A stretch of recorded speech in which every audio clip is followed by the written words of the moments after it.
प्यारे बच्चों, नमस्कार। आज की वीडियो में आप सभी का स्वागत है। आज हम हिंदी व्याकरण के अंतर्गत प्रत्यय पढ़ेंगे, जिसे सफिक्स कहते हैं। उपसर्ग अर्थात प्रीफिक्स और प्रत्यय अर्थात सफिक्स। प्रत्यय के बारे में पढ़ने से पहले मैं बताना चाहूँगा, शब्दों का निर्माण हिंदी भाषा में कई कारकों पर निर्भर करता है, जैसे संधि, समास, उपसर्ग, प्रत्यय। इस तरीके से इन कारणों से शब्दों में परिवर्तन होता है। तो देखेंगे आज का विषय प्रत्यय।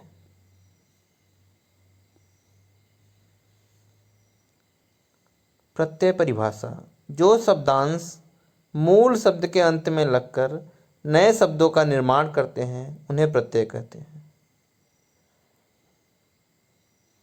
जैसे कोई शब्द है और उसके पहले हम कोई, जैसे होता है आपका एक वर्ड हो गया कार, उसके पहले प्रति लगा दिया प्रतिकार, और कार शब्द में ही शुरू में लगा दिया अपकार, तो एक दूसरा शब्द बन जाता है।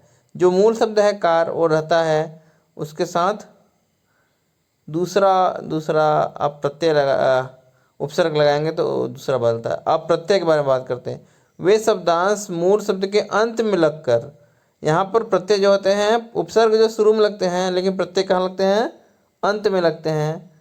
तो जो शब्दांश मूल शब्द के अंत में लगकर नए शब्दों का निर्माण करते हैं उन्हें प्रत्यय कहते हैं। इससे मूल शब्द के अर्थ में विशेषता या बदलाव आ जाता है। जैसे आपका मूल शब्द है मानव। मानव क्या है? मानव एक संज्ञा है, संज्ञा शब्द है मानव। उसमें प्रत्यय लगाया जाता ता, मानवता। तो मानव जो है जातिवाचक संज्ञा है, लेकिन ता प्रत्यय लगाने मानवता हो गया, ये भाववाचक संज्ञा हो गया। तो नया शब्द क्या मिला? मानवता। ऐसे अंग्रेजी में भी होता है ह्यूमन, और टी लगाते हैं ह्यूमैनिटी, वो भी मानवता हो जाता है। पवित्र, ता प्रत्यय लगा दिया तो पवित्रता। अब आगे देखेंगे, मानव शब्द में ता प्रत्यय जोड़ने से मानवता बन जाता है, पवित्र शब्द में ता प्रत्यय जोड़ने से पवित्रता बन जाता है। प्रत्यय का स्वतंत्र प्रयोग नहीं होता है। बड़ी बात यह है कि ता जो प्रत्यय है उसका अलग से प्रयोग नहीं होता है। शब्दांश है, शब्दांश मतलब शब्दों के अंश, इनको अलग से हम प्रयोग नहीं करते। देखेंगे आगे। प्रत्यय के दो भेद होते हैं, कृत प्रत्यय और तद्धित प्रत्यय। तो देखेंगे कृत प्रत्यय क्या होता है। कृत प्रत्यय वे प्रत्यय जो क्रिया के मूल रूप, क्रिया मतलब वर्ब के साथ अर्थात धातु के साथ जुड़कर संज्ञा और विशेषण शब्दों की रचना करते हैं, उन्हें कृत प्रत्यय कहते हैं। जैसे लिखावट, शब्द के मूल रूप लिख माने टू राइट में आवट प्रत्यय लगने से इस शब्द की रचना हुई है। लिखावट का अर्थ होता है हैंड राइटिंग, तो लिख मतलब टू राइट, और उससे बन गया हैंड राइटिंग। आवट लगाने से हो गया आवट प्रत्यय, अंत में लग गया लिख धन आवट, लिखावट। कृत प्रत्यय के कुछ अन्य उदाहरण देखेंगे। कृत प्रत्यय ध्यान देने वाली बात है कि सिर्फ क्रिया के साथ लगते हैं। जो प्रत्यय क्रिया के मूल रूप या धातु के साथ लगते हैं उन्हें कृत प्रत्यय कहते हैं। आपको मालूम ही है वर्ब क्या होता है। अब यहाँ पर देखेंगे कुछ और उदाहरण। उड़ प्लस आन, उड़ान। उड़ मतलब होता है टू फ्लाई, और आन लग गया तो उड़ान हो गया फ्लाइट। बह माने टू फ्लो, बहाव, बहाव मतलब फ्लो। पी माने टू ड्रिंक, आस लग गया तो प्यास, थर्स्ट। प्यास माने पीने की जो इच्छा होती है उसे प्यास कहते हैं ना। लिख टू राइट, आवट अभी बताया मैंने लिखावट। पढ़ धन आकू, पढ़ाकू। जो पढ़ने में बहुत इच्छा रखता हो, जो बहुत ज़्यादा पढ़ता हो, पढ़ाकू। अब आगे देखेंगे हिंदी के कृत प्रत्यय। अब ऐसे ही ढेर सारे प्रत्यय दिए हैं। प्रत्यय हैं अक्कड़, तो उससे बन गया पियक्कड़, भुलक्कड़। अंत तो रटंत, पढ़ंत, घड़ंत। अन नमन, पठन, मरन। आँख चालाक, तैराक। और आन लगान, कटान, उठान। आवट लिखावट, बनावट। यहाँ पर देखेंगे अगला आस, प्यास, निकास, आहट।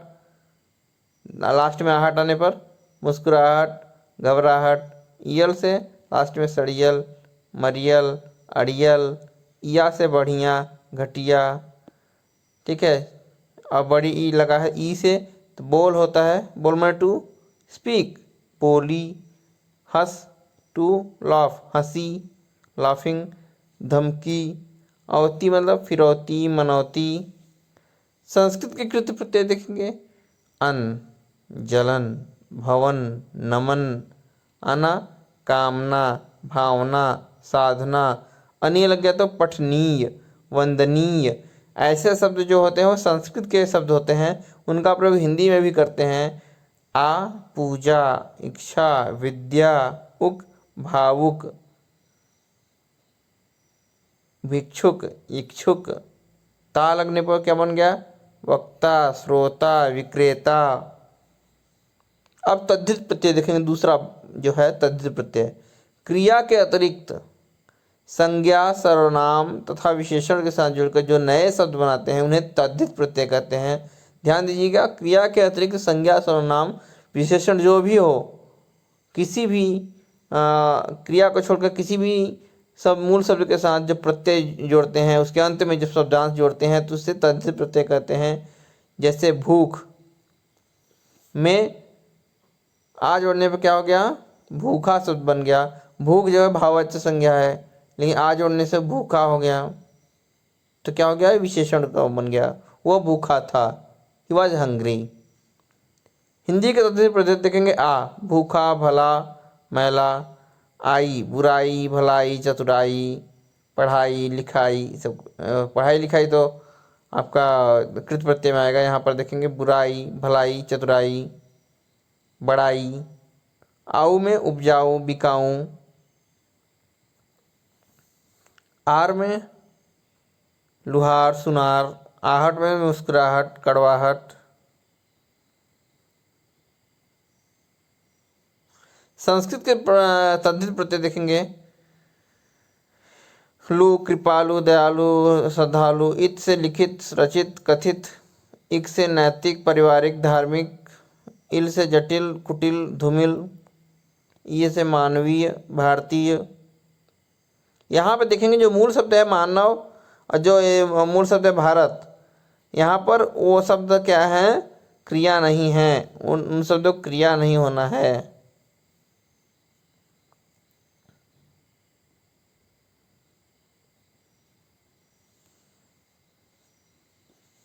अब यहाँ पर देखेंगे त्व, गुरुत्व, महत्व, अपनत्व। उर्दू के तर्ज पर अंदाज, गोलंदाज, नजरअंदाज, तीरंदाज। आना, सालाना, मेहनताना, ईस, फरमाइश, आजमाइश, ख्वाहिश। गर, जादूगर, बाजीगर। दार, जानदार, पहरेदार। दान, कलमदान, पानदान।